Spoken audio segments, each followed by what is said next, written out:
Good afternoon, ladies and gentlemen. Today is June 7th, 2025. Microphone. Olean Veinstein, Los Angeles, California. The morning in Los Angeles began with a call from Mayor Columbus to resist any attempts by federal agencies to detain criminals who have come to California. The mayor demanded an immediate halt to deportations and claimed that Trump's actions were those of the federal authorities.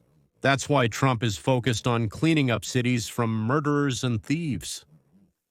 And terrorists sent here from China and Iran must be stopped immediately.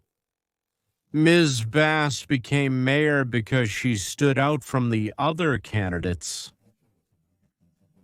but not because of something she could do or something she said, inspired, or anything like that, but because at that moment she was the only mayoral candidate who was, first of all, black, and secondly, a lesbian, and the only one at that time who caught the attention of the California leadership. Ms. Abbas became most well known after she became mayor for appointing 3 lesbians with no experience in fire prevention or firefighting to the leadership of the city's fire department. Because of them and Governor Gabriel Newsom, 3 suburbs of Los Angeles were completely burned down. They say that about $60 billion in various types of damage was caused. Kren stayed in her place simply because all the leadership of the city of Los Angeles and California, also K, they got their positions not because of merit, but because they either changed their gender or had been in prison, or for all sorts of things related to drugs or other unimportant matters. Or they somehow helped the Democratic Party win the elections, where in California, Republican votes are usually just not counted. After the mayor's call and the governor's silence, representatives of the federal police attacked several hundred protesters who had been hired for $100 a head. We simply can't call them anything else. They work for about 5 hours. Throwing stones, Molotov cocktails, and other similar actions. They attacked police cars in Panorama City. That's a part of Greater Los Angeles, Greater Los Angeles. And then they set tires and anything else they could on fire and damaged cars. And they wrote slogans like "Death to America" on the walls, specifically to America. And they wrote the letter K twice to emphasize, like the Ku Klux Klan, death to the Ku Klux Klan America.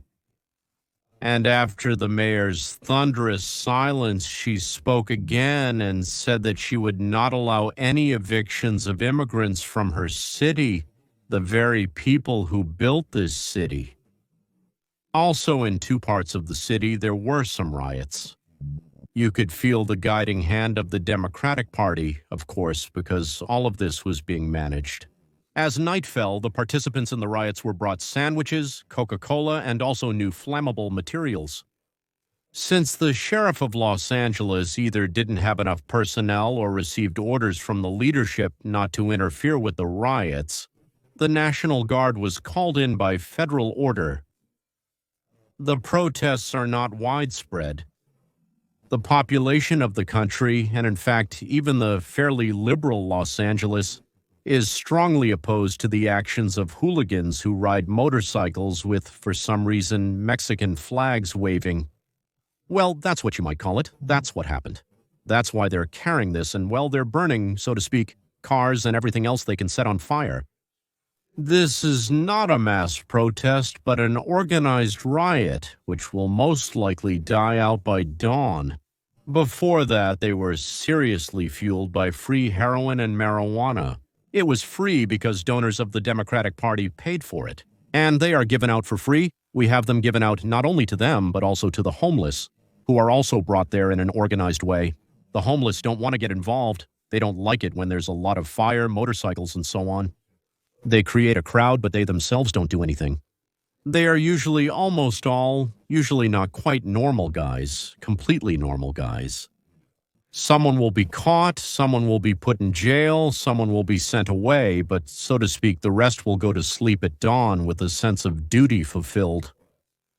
If the Democratic Party calls, they will come tomorrow. Again, until the guards beat up 3 or 4 of them, and then they will quickly scatter. I think nothing special will happen, but maybe by accident they'll burn something there, yeah. But I don't think anyone will let them burn anything serious. They're being watched to keep them in check. Rebel if you want, but don't go too far and know your place. So, it's not a revolution, it's more like evolution. Goodbye.